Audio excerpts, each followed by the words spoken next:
आने वाले लोकसभा चुनाव की तैयारी के भागरूप वडोदरा शहर में आज भाजपा द्वारा 10 फरवरी को मनाए जाने वाले वैसे आदिवासी महासम्मेलन के भागरूप पत्रकारों को संबोधित किया था। आने वाले लोकसभा चुनाव को ध्यान में रखते हुए अब भाजपा द्वारा अपनी कमर कसने के साथ ज्यादा से ज्यादा बैठक पर जंगी बहुमति से विजय प्राप्ति के लिए अब तैयारी शुरू कर दी गई है। 26 लोकसभा बैठकों पर से मध्यस्थ कार्यालय का उद्घाटन किया गया। ऐसे में अब एक बार फिर गुजरात की तमाम बैठकों पर कमल ही खिले वैसी आशा व्यक्त करते हुए भारतीय जनता पार्टी द्वारा माइक्रो लेवल की कामगिरी शुरू कर दी गई है, जहां आने वाले 10 फरवरी के दिन वडोदरा शहर में आदिवासी महासम्मेलन का आयोजन किया है, जिसकी जानकारी के भागरूप भाजपा के राष्ट्रीय महासचिव डॉक्टर राधा मोहन दास अग्रवाल द्वारा आज सर्किट हाउस में विशेष बैठक का आयोजन किया था। आने वाले लोकसभा चुनाव का जहां उल्टा काउंटडाउन शुरू हो चुका है, ऐसे में अब इलेक्शन कमीशन द्वारा भी लोकसभा चुनाव संबंधित तारीखें घोषित करने के लिए अब बताया जा रहा है, जहां अब 10 फरवरी को आयोजित होने वाले वैसे वडोदरा स्थित आदिवासी महासम्मेलन की तमाम जानकारी के भागरूप पत्रकार परिषद को संबोधित किया था।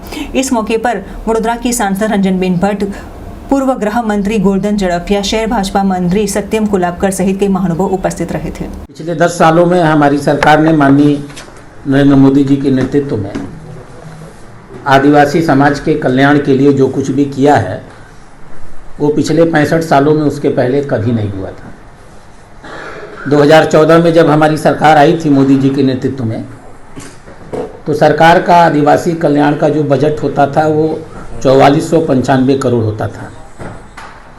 और आज हम गर्व के साथ कह सकते हैं पिछला बजट जो माननीय मोदी जी के नेतृत्व में प्रस्तुत हुआ, हमने उसे बढ़ा करके 3 गुना बढ़ा करके 12,464 करोड़ रुपए का बजट आदिवासी समाज की बेहतरी के लिए दिया था। आदिवासी समाज की शिक्षा के लिए जब माननीय प्रधानमंत्री जी आए थे तो शिक्षा का प्राथमिक स्तर पर जो स्तर था वो बमुश्किल से 70% था। और आज हम गर्व के साथ कह सकते हैं देश में 98% ऐसे आदिवासी बच्चे हैं जिन्होंने कम से कम कक्षा 8 तक की पढ़ाई की है। देश में 78% ऐसे बच्चे हैं जिन्होंने कम से कम हाई स्कूल तक। देश में 52% ऐसे बच्चे हैं जिन्होंने कम से कम इंटर तक। और देश में 23% ऐसे आदिवासी समाज के बच्चे हैं जिन्होंने उच्च शिक्षा ग्रहण करने का काम किया है। यह सब कुछ जो वृद्धि हुई है वो माननीय प्रधानमंत्री नरेंद्र मोदी जी के द्वारा आदिवासी समाज के सर्वांगीण विकास के लिए जो नीतियां बनाई गई हैं उनके कारण हुई है। हमने पूरे देश में एकलव्य विद्यालयों की संख्या में अभूतपूर्व वृद्धि की है। हमारी सरकार आने के पहले 167 विद्यालय हुआ करते थे और हम 690 विद्यालय स्थापित करने का लक्ष्य लेकर के चले। आदिवासी बंधुओं में एक ऐसी बीमारी जिसकी कोई चिंता नहीं करता था।